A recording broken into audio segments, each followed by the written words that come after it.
anytime I talk to another woman in the space, I'm like, oh, I'm so excited to meet women in the space. They're like, oh my God, me too. Like, it's never like, why? It's always, yay, same, because it's like rare. When we say, yeah, I want to become better, without spending time to say, okay, well, what actually is that? If you can't put clear definition around it, then you might never be content. Not to say that I am bad at the work. It's just that I was doing too much. Right. I was wearing too many hats. The work is always better when I'm able to bring in other talented people who can stay in their genius. On episode 474 of the podcast, we talk about why networking in person beats any sales funnel and how one coffee shop chat made Paige tens of thousands. We also talk about the pivot that's harder than it looks, switching from brand work to schools and nonprofits, and what's actually working. And then finally, community over competition. It's not just a hashtag, it's how you actually grow faster by sharing jobs with competitors. All that and so much more on today's episode. What is up, my friend? Hey, welcome to the Grow Your Video Business Show. I am Ryan Corl, your host, and super pumped to be here today. Excited that I got to interview my friend Paige. An amazing person, great filmmaker, all things. She does not hold back in all of her knowledge and her journey so far. You're going to enjoy her. And if you don't, well, that's your problem, not mine. Hey, I have a gift for you. I've created a brand new assessment. If you're wondering, how is my pricing? Am I pricing what I should be? I feel like I'm not making as much money as I should. Am I leaving money on the table? All of the things. I create a gap analysis for you. You just got to plug in some stuff, some information about how you're quoting jobs. And I think it's really informative. The feedback that I'm getting on it is very, very positive. So I want you to check it out by going to studiosherpas.com/quiz, Q-U-I-Z, quiz. As if there's another word that's similar to quiz that's not spelled like that. I don't know, but studiosherpas.com/quiz. It's a very easy assessment. It'll take you a couple of minutes to fill that out. And I think you'll be really excited about some areas in your business that you can tweak so that you are keeping more of the money that you should be or charging for things that you might not be. And yeah, so I'll take 10%. Sound good? Okay, I'm just kidding. As if I needed to say I was just kidding. Okay, the pre-ramble's over. Let's jump into today's episode, okay? Let's go. And we are off. What is up, my friend? Hey, welcome to another episode of the show. Today with me is Paige Burns, who is the founder and creative director of Main Page Media. Paige, what's up? Welcome to the show. Hello, thank you for having me. Of course. I'm so happy that we get to spend some time together. For our listener friends, Paige was in the mastermind, has been in the mastermind, and I've gotten to know her and got to spend time in person with her on our retreats and have laughed a lot together. But one of the things I love so much about Paige is she is a straight shooter. And not only does she say like what's on her mind, but the way that she thinks and the things that she sees that other people don't see, she's able to articulate those. And I think it can come across very challenging for people, but it is like the challenge that people need to see and hear. And I think complimented you at least a couple of times on that. I think it's been such a gift for our group, and I know that it is a gift that you carry with you in the circles that you go. So anyway, I'm just giddy that we get to spend some time hanging out today. So let's do this. Thank you. Thank you. So tell me, what is in your production business? I know things are changing and you're pivoting and all of that, but when you look at the work that you get to do, like what keeps you in it? Because I feel like you're the kind of person, you have a lot of talents. There are a lot of things that you could do in life. Why are you doing this work in production? Yeah, it's a big question. Because I think I go through that, as you know, Ryan. I go through that identity crisis from time to time where I'm like, why is this what I'm doing? I mean, at the end of the day, I love it. Like, I absolutely love what I do. Whether there's like months where I'm like, why do I do this? What's the point? Mm-hmm. I know that like at my core that I love it. I feel like it's like any relationship that you might have with a person who might annoy you from time to time, but you love that person. I feel that way about my business. I feel that way about the job that I get to do. I think at my core, I've always been a storyteller. And so being able to use this technical skill set that I do have to help tell stories, regardless of what those stories are, and help people connect with other people is the thing that keeps me going day in and day out. I've, like I said, always been a storyteller. As a kid, I wanted to be a fiction writer. I was always like creating bedtime stories for my brother instead of like reading books. Like that was always my thing. And so when I look back at that and like reflect on my life and the things that I wanted out of it, that piece of it is something that I'm so grateful I get to do every day in my job. That's awesome. Yeah. I love that. When you like, if somebody just said, hey, I'm going to pay you whatever, but you have to pick a project or something that you would love to do and I'll fund it. What would that look like for you today? My God, pay me whatever project you'll fund it. Like there's so many things that I would do. It would probably be some. I said, project. A singular project. Yeah. It would probably be some kind of documentary project. I'm not 100% on what the topic would be. The things that I really love, and if there was some intersection of these things, would be like I love working with kids. I love travel. Let's find me some kind of doc project for like some mission-based organization that's like helping kids and also is out of the country. Yeah, let's do that. Warm location, cold location, doesn't matter. I don't think I care. Yeah, I really don't think I care. I put that on my like goals for 2026 was to travel for shoots again because I haven't gone too far in the last like year or so. Yeah. Okay. And then to do a project like that, what if somebody just paid your way and paid for some of your time? Would you say like, yeah, I'm traveling and get to do something cool with kids? Yes, 1,000%, 1,000%. Like to have the opportunity for it to not be a major hit and a major expense, I would do it in a heartbeat. Yeah. Okay. Well, newsflash, Paige.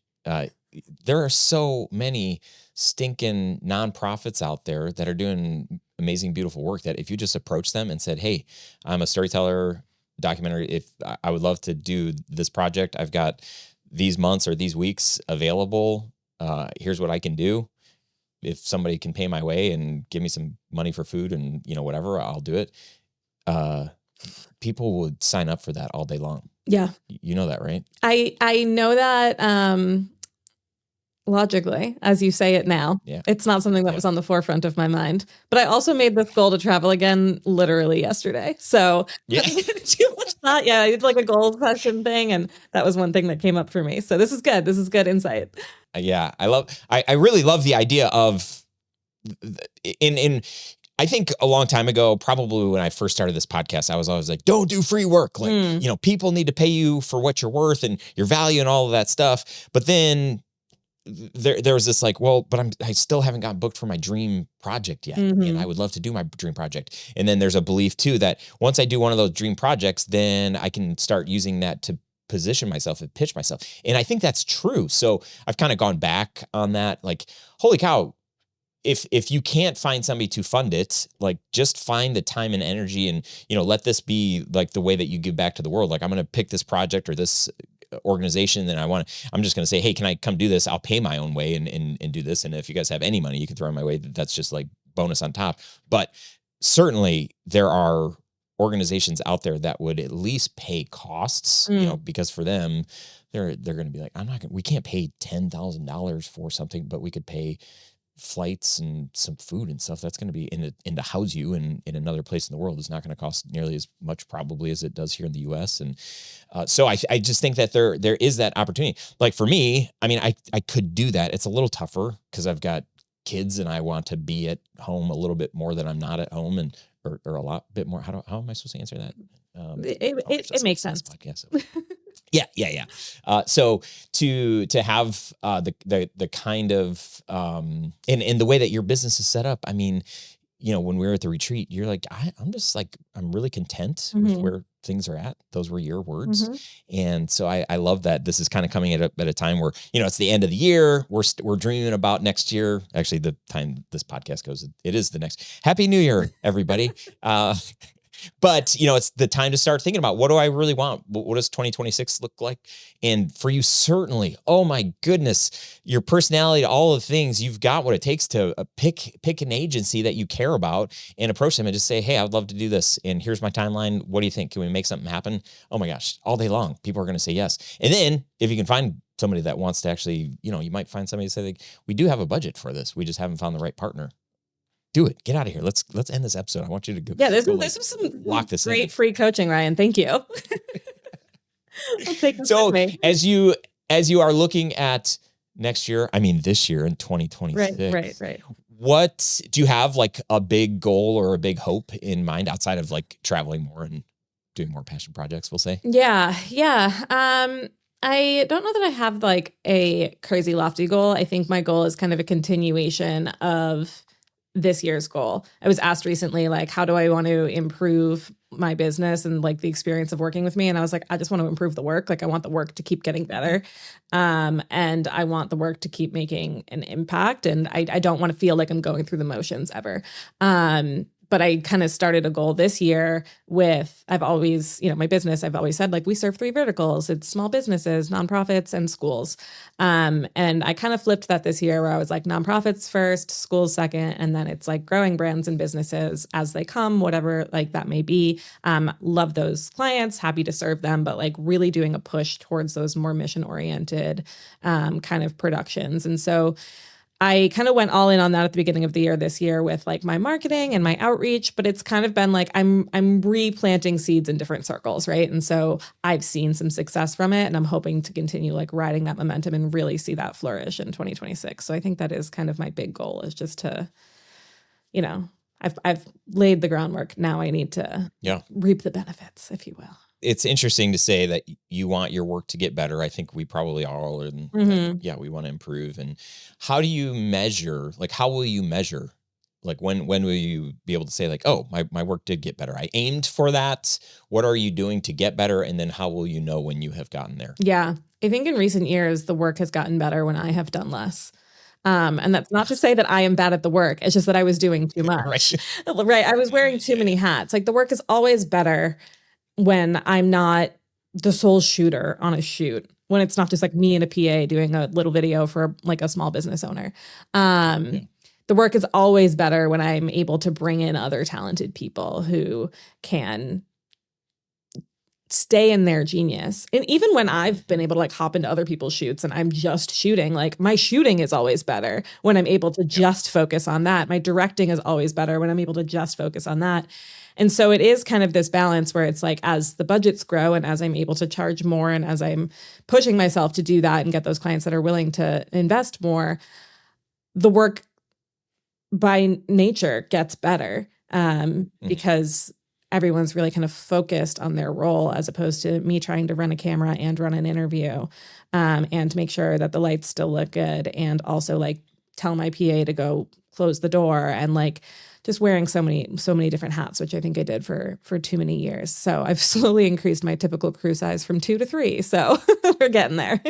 Can you, like, what's the goal for how good you want to be? Because it's good is defined by probably each of us. For sure. What your goal, right? But at some point, your work is only going to be able to improve incrementally, sure, right, compared to when you first started. So is there like I want to get to this point where the work looks like this, or it feels like this, and that will be good enough for me, for my clients? Or is it open-ended? I think it's open-ended. I think it's like a need to creatively push myself and continue to creatively push myself and challenge myself and beat my own standards. I think the work can only get so much better than when I first started. But man, if I look back at the work when I first started, it was not very good. Those clients might have thought it was great. And so now the work is much better and the clients think that work is great. But I want that next tier of greatness. I don't know how to like, it's not about like being the best. I think it's just about like continuing to elevate and continuing to refine a craft and a skill, whether that's in, the way things are shot, lit, edited, or even just the story, the way we're telling the stories. And it's not necessarily following like a specific formula. We try telling stories in different ways and being captivating and engaging in different ways. So I think it might be, it's twofold. Obviously, one is to elevate the work, obviously, so that we can charge more for the work and so that there is a greater demand and that it feels premium and expensive. But then there's also the other side of it, of just like creative satisfaction. Yeah, that's my answer. It's interesting. I mean, it's an interesting topic because I would say that I think we can harm ourselves with the wrong mindset around this. Continue to evolve as a storyteller, as a filmmaker, as a business owner, as a person, all of those things. In my mind, it's like, like that's how you grow. Like the title of the show is Grow Your Video Business. It's not just like how to charge more. That's like a very small part. It's like grow your business in a way where you find more freedom, where you're able to do more passion projects, where you're able to find time to be able to spend with like not work stuff, but with the people that you love. And, it's all of those things. So when we say, I want to become better without spending time to say, okay, well, what actually is that? When will I get there? Can I articulate, or can I even begin to articulate that? Because if you can't put clear definition around it, then you might never be content or satisfied with where you're currently at, or just have this like this goal line that is never, it's like, where is it? I don't even know. So I'll just keep pushing. And then I think for a lot of people, there's a belief that, if you keep improving as a storyteller or as a creative, you can keep charging more money. But I don't think that that's true. I think at some point it's going to cap, especially for the market that we're in, where we're video production businesses. We're not, creative artists that are selling videos because of the value of art, but it's like the value of what they bring to the business or the nonprofit or whatever. So anyway, and any thoughts on this rambling or this idea? Yeah, no, I definitely agree with you. Like, I don't think I'm like so far off from this point of quality for the type of work that I'm doing that I can be charging a gazillion dollars more, right? Like, I don't know that's not necessarily even the goal.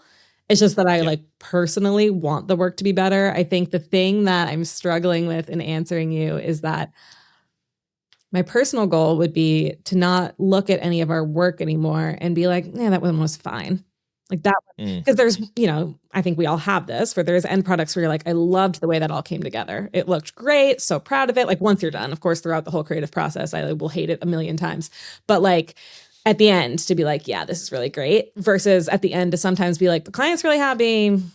I think it's fine. It's not my best work. Whatever. I don't want to feel that way. But the reason I'm struggling with answering the question with that is I don't know if it's possible as a creative and as someone who is self-critical to ever not feel that way about any given project. Like, am I going to feel amazing about every single thing that we produce from now and or from when I'm better, quote unquote, until the end of time? Probably not. So it's a bit of a catch-22, I think, in the get better. But I think I just want to feel that like imposter syndrome a little bit less when I look at my work and I'm like, this is inferior. And I'm like, why do I have to feel that way? I don't know. Yeah, it's interesting because like I said, it is, I think it's a trap that leads to imposter syndrome, imposter syndrome or comparison or perfectionism. All of those things can help improve the work, but at what cost? And then who is actually the one?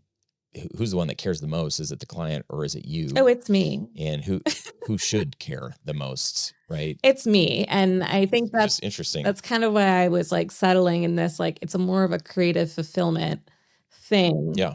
Like when I'm like, oh, this project was kind of mediocre, it's not like stopping me from giving it to the client or feeling proud that they are happy with their end product. Like because a lot of times it's circumstantial. A lot of times you're like, I don't love this one because like the space they gave us to shoot in was like a room with white walls, and they said, sorry, we can't do anything else. And then I'm like, well, it just doesn't look as good as I want it to, and it's just not what I hoped it would be, right? Sometimes it's just circumstantial. Well, it's like when you look at a piece, you can say like, oh man, I wish I would have had. I know that I've used some other lights, and if we had those lights for this, it would have been prettier. Yeah. If we had this lens, it would have looked nicer. So for you to be able to identify some things about the piece that you're like, I'm not crazy about this, like that's where I think it's helpful. But when you're not satisfied with it because I just know it can be better. What does that even mean? Like that's not helpful. Like pick it apart or have somebody else pick it apart and say, here's what I would have done differently. Here's how we can improve next time. I think that's healthy and that's the way to go about it. But to have this, and I'm not saying that you're doing this, I'm just saying that I think a lot of us do put us in this place, and then it leads to imposter syndrome and my work's never going to be, good enough. I shouldn't even put this out there or whatever. But when you can look at something and be, what is it? Positive critique, whatever, like helpful critique where it's like constructive criticism. Yes, I shouldn't be the one holding the camera. I mean, there's a couple of my favorite projects. And the reason they're my favorite is because we hired a DP, and I'm like, oh my gosh, I would have never been able to get that shot like that. That just looks amazing. And I'm glad I had the smarts and the budget to be able to hire that person because they made it look, I couldn't have asked for more. Right. And that's happened. Well, right? And that's why I say like the work gets better, the less jobs I'm trying to do. Right. Like, I know where my strength is. My strength is in the producing, directing. My strength is in interviewing and really getting people to feel authentic on camera and share their story in a way that feels really good to them.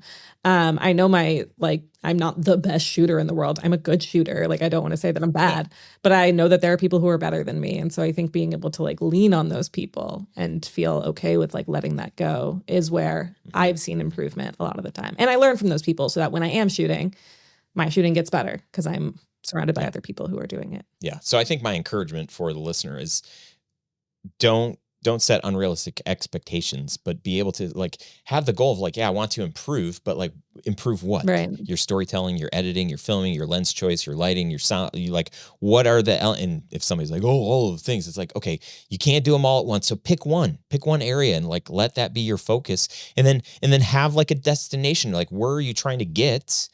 And then also, like, maybe you don't lean on yourself to be the one that says, like, you've arrived there, but have somebody who you respect take a look or listen and say, dude, like, nailed it. Like, this is, I mean, you could make it better, I guess, but, like, this is great as is because we can just get in this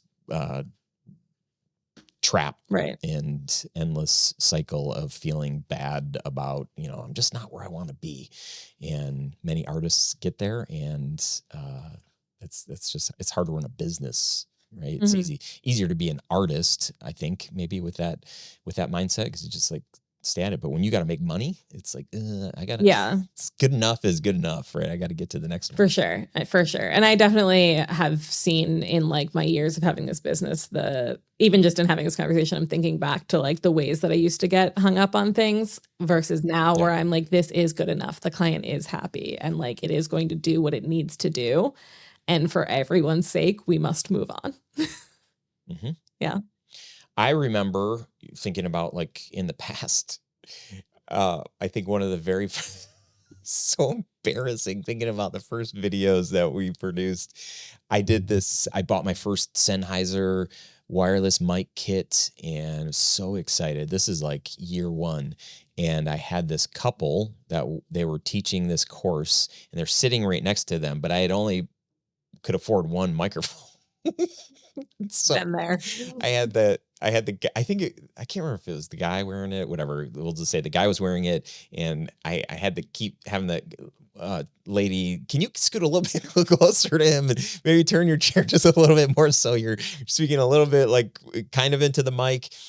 But the thing is, I didn't hide the mic. I just or the cable, right? The cable just like went down his shirt.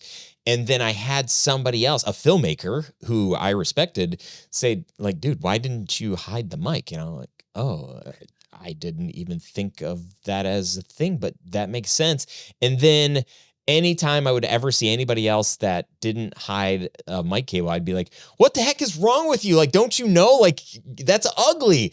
But it's like, it's things like that where I'm like, oh, that made me better. That made me, I don't know, want to like look for what else am I in. A lot of times we can't see it ourselves. So bringing somebody else in, and that's the power of a mastermind. Yes. Wow. Full circle. Full circle. Yes. I've also done that lav mic thing. Like if I look back at some early work, and I think sometimes I used to work at a college. And so a lot of times we were doing things like really fast. And so we just clip the mic onto someone and ask them a question. And I'm like, no, why didn't I take an extra 30 seconds to be like, right. Your shirt? Like, can you just hold the mic pack too? And just like, we'll just like, right. Like why? I don't know.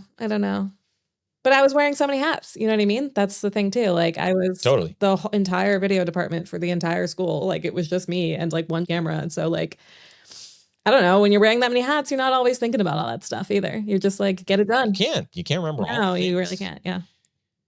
What does it feel like to be in a female dominated space? Yes, to be a female in a male dominated space. How about that? What's like as you, I mean, it's gotta be so annoying. It's so frustrating. I remember early on when I launched the podcast, I had, there was this one woman that had reached out and she's like, I love the show, but can you please have more women on? And I'm like, absolutely. Can you please introduce me to more women that are doing this work? And it kind of opened up a very interesting conversation. It even went down to like, there are a lot more women in this work, but even the ones that are afraid to speak up because it is so freaking male dominated that there's fear or imposter, like whatever those things are. And I was like, oh my gosh. So what, like, I don't know, navigate this with me. Yeah. I mean, I can tell you like a couple of, I don't know, anecdotal things. Like I didn't know that video was male dominated when I was starting my career. That was not even like apparent to me. My first job out of college, I worked at WGBH, which is the Massachusetts PBS, on the Antiques Roadshow. And the executive director of that show was a woman. Like a lot of the producers were women. So just like, this is the industry. Editor. There was like two main editors. One was a man, one was a woman. Like the assistant editor was a woman. It was a very, very balanced team. And so that didn't occur to me. And then I worked at a college. And what I didn't say was I worked at a women's college. And so my manager was a woman. My director was a woman. I mean, this was by chance. Obviously, they had people in leadership that were male. But it was everyone that I reported to was a woman. And I was the only person doing video. So I was like in this bubble. And then I was like, I think I'm going to start my own business. I'm going to start tinkering with this kind of idea.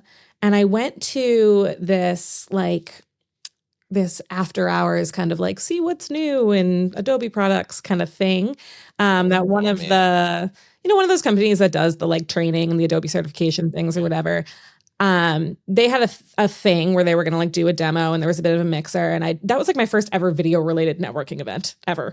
And I was like, I'm going to go to this after work. And I got there and I was like, oh my God, there's no women in the room. There's none. It was just me. And then maybe like 30 minutes or so in, another woman does enter a little late. And I think she knew some people there and I knew not a soul. And I was like, all right, like it didn't occur to me. But of course, like when I started thinking about people I knew outside of my role in video, started thinking about people I saw, it all became more apparent to me. And I was like, this is a very interesting realization. And then just to like wrap it up with the I don't know, the discomfort of it all was like at the end of that thing, some guy tried to ask for my number and I was like, I am just here to work, sir. Like I am literally just trying to learn something. Like I didn't, and I was young and so that was a bit uncomfortable. So I think it just like that kind of set me, that experience kind of, and otherwise everyone was lovely. Like I wasn't like, oh, all these men are treating me like I'm different because I'm here as a woman, not in any capacity other than that one guy. And I was like, really? Did you have to ruin it? But like, it kind of set me up for this experience. And when I started my business, I took this course and everyone in the course was male except for like 3 of us. It wasn't apparent to me until it was apparent to me. And so I do often like magnet to other women in this space. Because I do think that like the way that women approach business is often different than the way that men approach business. And that's of course not across the board, but there are like masculine and feminine energies in how people approach business. And the things that that women worry about versus the things that men worry about in their businesses Oh my gosh. are so different. And I don't want to generalize in that way, but it is. And so, when I'm in a space with a bunch of men in video who, and this was something that happened early on where I was like, what do you do about if you're just not quite you're not finding an editor who really gets your vision or something? And the only feedback I got from this one particular guy, this is an isolated incident, but it was just send it off, see how the client feels about it. And I was like, but because that was his I felt like that was a very masculine approach of just do the thing. And I was like, but I feel precious about it. And I want someone to understand that I feel precious about it. And it's a softer, gooier feeling, and not to make women sound soft, but or gooey. Gooey. I don't know how to answer your question. It's just it's something I notice over and over again. And so I do make a point in my business to try to hire women as often as I can. And when young women reach out to me and when they're I'm trying to get into video, those are the, people are as I'm sure you know as well, young people are always reaching out, trying to could I do an informational? Could I learn something? Do you ever need anyone? I do, maybe this is an HR violation, but I do make a priority to respond to the women because I know that it's harder and there's fewer women. And so it's harder to cut through that noise, and it can be really intimidating. Men often speak with a lot more authority and confidence about technical things and gear. And I find that the way that women speak about that stuff is a little bit softer, a little bit more well, this is how I would do it. How might you? And again, this is not universal. But when someone's young and they're going to that space and they're intimidated, I want to make sure I am being softer and more approachable for them. So I know it's a long-winded story where maybe I've gotten myself into some hot water with some things I've said of generalizing women, what I don't want to do. I'll stop and let you ask your next question. Yeah. Well, was that an HR violation? I mean, aren't you HR? I mean, there's no HR. Just me. I think if I was a big corporation, it might be an HR violation. Oh man.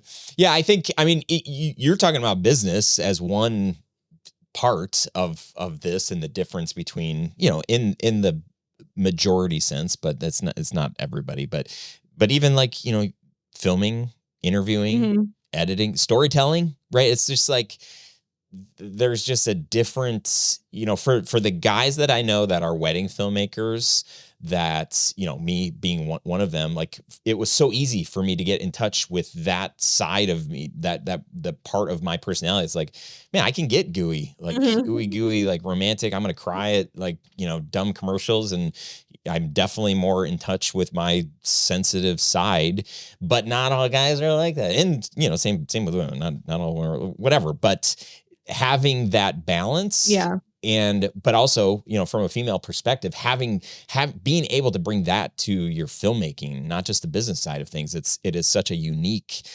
perspective and gift that, I mean, it's just not everybody can do it like that. So, I think it's great. I love it. And I've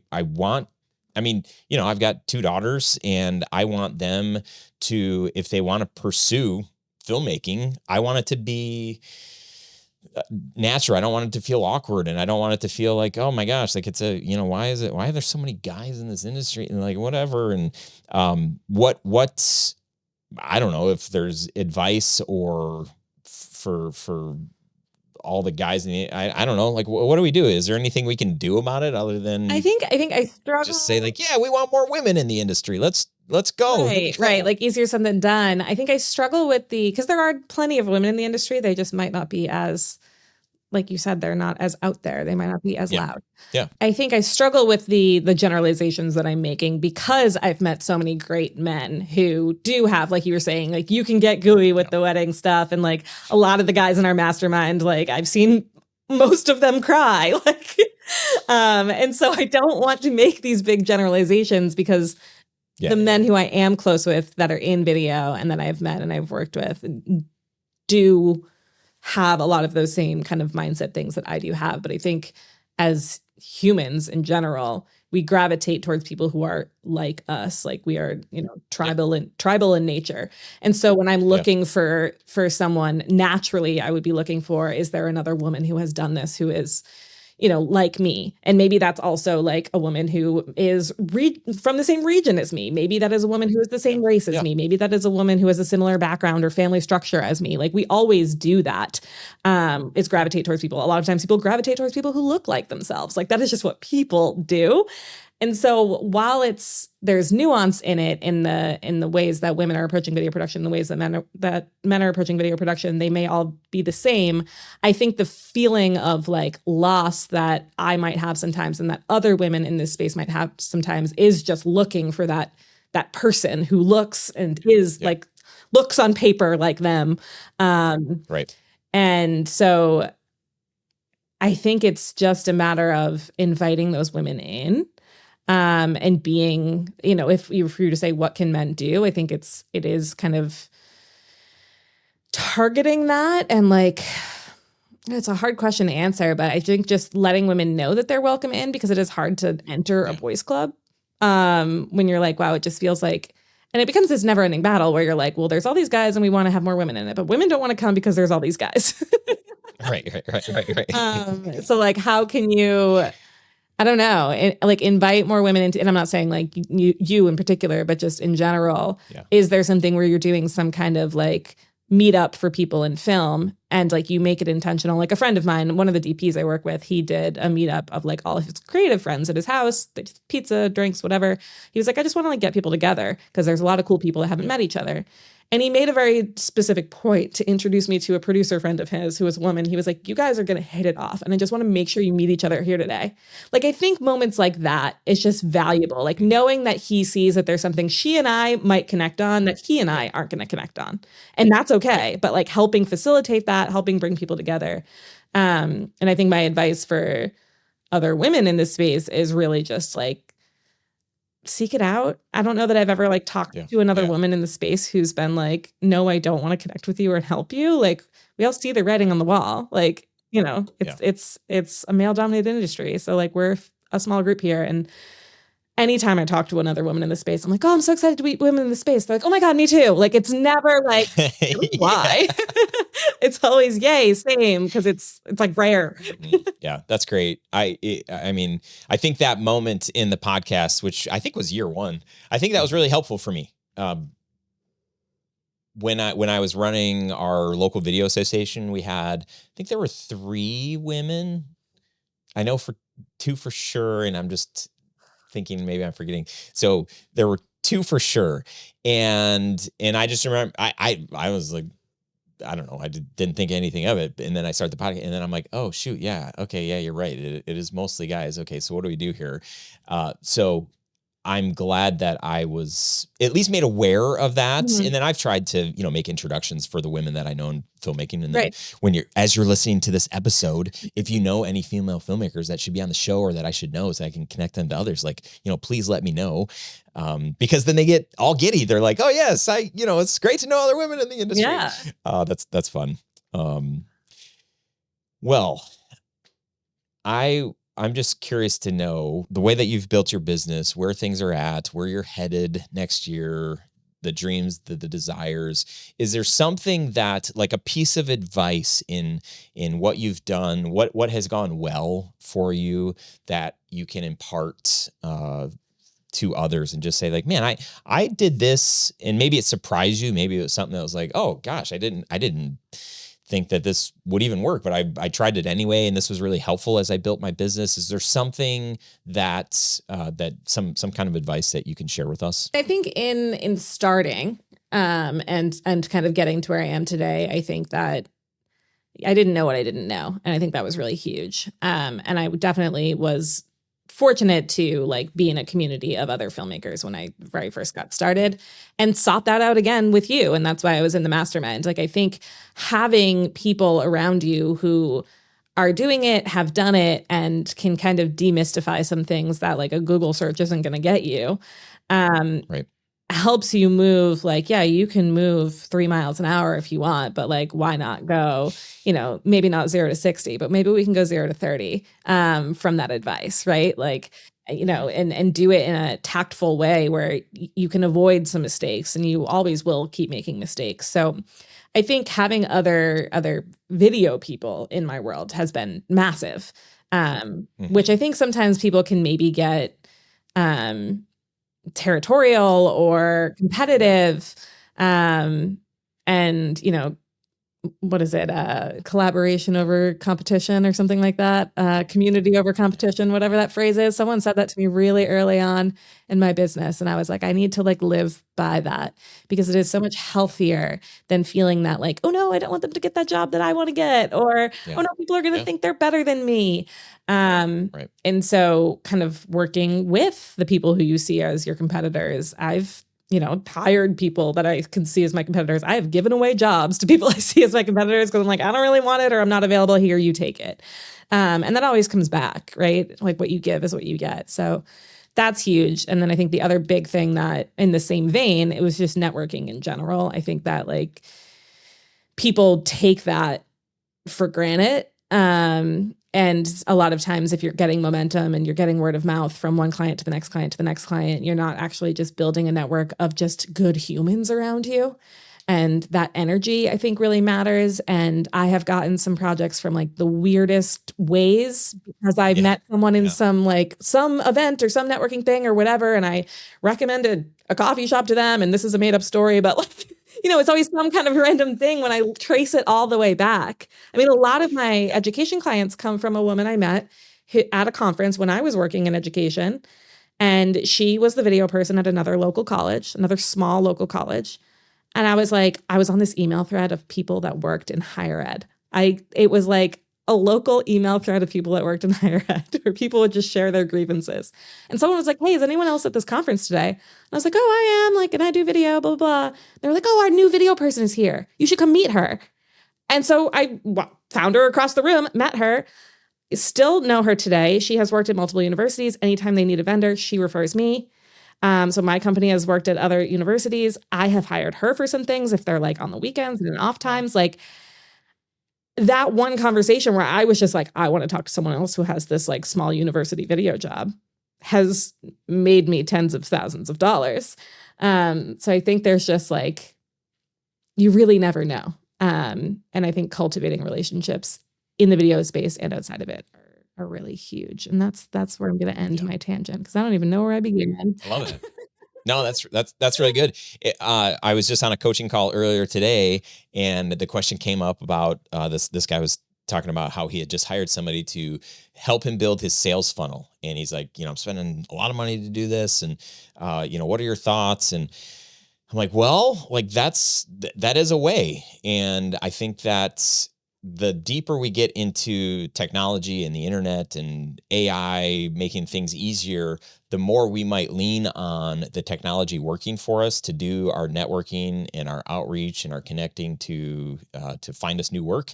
But man alive, the quickest way to build trust to get business is in person at events. So yeah, sure. Have a funnel, have a lead magnet, have all of that stuff, build that, let that live in the background, but don't let that be your 80% focus. Let that be 20%, maybe at most 40%, and then spend the other 60 to 80% of your time cultivating relationships and showing up for people and meeting them and listening to the struggles and the frustrations that they have in their business. And then if it makes sense to say, you know what, I think I can do a video that could actually help solve that problem.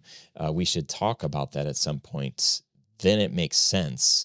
But man, I've seen it in my business over the last 20 years, and you're saying that this works. So don't hide behind. Even if you're an introvert, there are ways to practice extroverting that aren't going to kill you. They're going to make you a little uncomfortable, but if you really care about the growth of your business and the longevity of it, it's worth it. I am an introvert. And I think a lot of times people are surprised to hear that, because one-on-one, I'm a chatty Cathy. And one-on-one, I connect with people pretty easily. But like when I got started in my business, I forced myself to go to one networking event a week. I would just like go on like Eventbrite and try to find what was out there. And I would go to some like business, after hours, whatever. And sometimes it would be, most of the time it would be a total wash. And people would be like, so how's the business going? Like, how are things? But I was like, I remember my answer often was, it's so weird. Like, why is it weird? I'm like, I don't know. I had a phone call yesterday with a guy I met at an event's sister-in-law's husband because he works in marketing and they thought I would be a good connection to him. I'm like, who is this stranger I was talking to? Like, it was so weird to me. It was so foreign to me. And I got more and more comfortable with it. And I, honest to God, am a completely different person than I was in 2019 when I started my business, because this has pushed me so far outside of my comfort zone. It has grown my confidence like tenfold. I care a hell of a lot less about like, all right, that conversation didn't go well, whatever, moving on. Yeah. Like, okay, great to meet you. Like, it does become a skill when you're like, wow, this person talking to me literally only wants to talk about themselves. It's been 10 minutes and they still haven't asked what I do. Red flags galore. Like, when it's a red flag. Yeah. Right.